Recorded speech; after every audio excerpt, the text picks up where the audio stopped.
Demikianlah perempuan. Ia hanya ingat kekejaman orang kepada dirinya walaupun kecil. Dan ia lupa kekejamannya sendiri pada orang lain padahal bagaimana besarnya.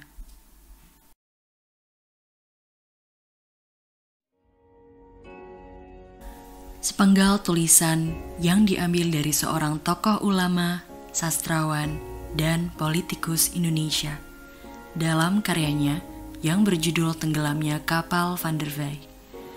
Beliau dikenal dengan nama Buya Hamka. Buya Hamka merupakan salah satu sosok penting sejarah revolusi dalam mempertahankan kemerdekaan Indonesia.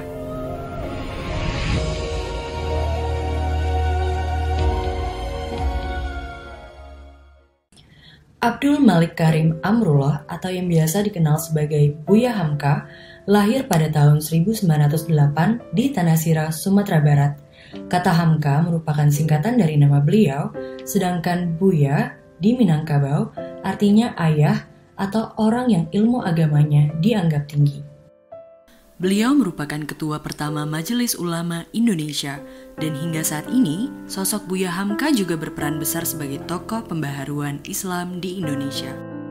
Dalam bidang pendidikan, beliau telah mendapatkan 3 gelar kehormatan. Ketiga gelar kehormatan tersebut memperlihatkan betapa keilmuan beliau diakui oleh dunia meski hanya mengenyam bangku sekolah formal tidak lebih dari 5 tahun saja. Dalam bidang sastra, tak kurang dari 90 karya yang telah dihasilkan beliau, dengan berbagai macam genre seperti agama, sejarah, sastra, filsafat, bahkan sampai cerita romansa anak muda. Buya Hamka merupakan salah satu tokoh inspiratif sekaligus pahlawan nasional yang menurut kami mencerminkan sikap berakhlak, di mana sikap berorientasi pelayanan beliau dicerminkan melalui dakwah kepada masyarakat yang tiada hentinya. Lalu, kepemimpinan Hamka di Masjid Al-Azhar yang menjadi pusat pendidikan dakwah Islam. Selain itu, saat Buya Hamka menjadi Ketua Umum MUI, beliau tidak mau menerima gaji dan fasilitas dari pemerintah.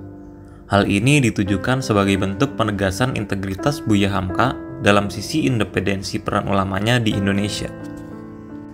Terus belajar dan haus akan ilmu semata-mata dilakukan untuk menjadi salah satu ulama terbesar di Indonesia, di mana beliau mengenyam ilmu dari Jawa, Sumatera, Malaysia, hingga ke Tanah Mekah. Diwujudkan dalam bentuk menghargai atas perbedaan latar belakang setiap manusia, yaitu dengan menjalin hubungan baik dengan sesama muslim maupun agama-agama lain.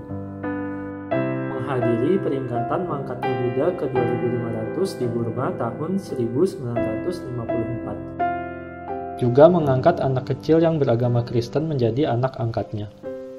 Beliau juga menghormati orang yang berbeda pandangan, memaafkan, dan berbuat baik kepada orang yang pernah mempunyai konflik dengan beliau, seperti pada kisah beliau dengan Insinyur Soekarno maupun beliau dengan Pramudia. Beliau berperan dalam menempuh kemerdekaan melalui perang gerilya, yaitu dengan menggerakkan pemuda-pemuda di Sumatera Barat untuk melawan Belanda, serta juga pernah ikut gerilya di hutan-hutan Medan. Beliau juga merupakan Ketua Barisan Pertahanan Nasional Indonesia tahun 1947. Selanjutnya adalah adaptif yang mencerminkan nilai penyesuaian diri dan terus berinovasi menghadapi tantangan perubahan. Salah satunya adalah ketika Buya Hamka mendorong tumbuh dan berkembangnya sekolah-sekolah Islam Al-Azhar di kompleks Masjid Al-Azhar. Al-Azhar itu sendiri merupakan inspirasi sekolah Islam modern pada masa itu. Nilai berakhlak yang terakhir adalah kolaboratif. Buya Hamka mewakili Indonesia bersama dengan Muhammad Ilyas dan Anwar Cokro Aminoto dalam konferensi tingkat tinggi Islam di Rabat pada tahun 1969 yang menghasilkan berdirinya Organisasi Kerjasama Islam. Setelah mengulas nilai-nilai berakhlak pada Buya Hamka, kita sebagai ASN hendaknya meneladani nilai-nilai tersebut dan menerapkannya sebagai pedoman dalam fungsi dan tugas sebagai ASN yang profesional dan bertanggung jawab.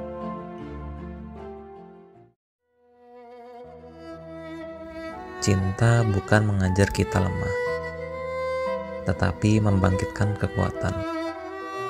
Cinta bukan mengajar kita menghinakan diri, tetapi menghembuskan kegagahan. Cinta bukan melemahkan semangat, tetapi membangkitkan semangat.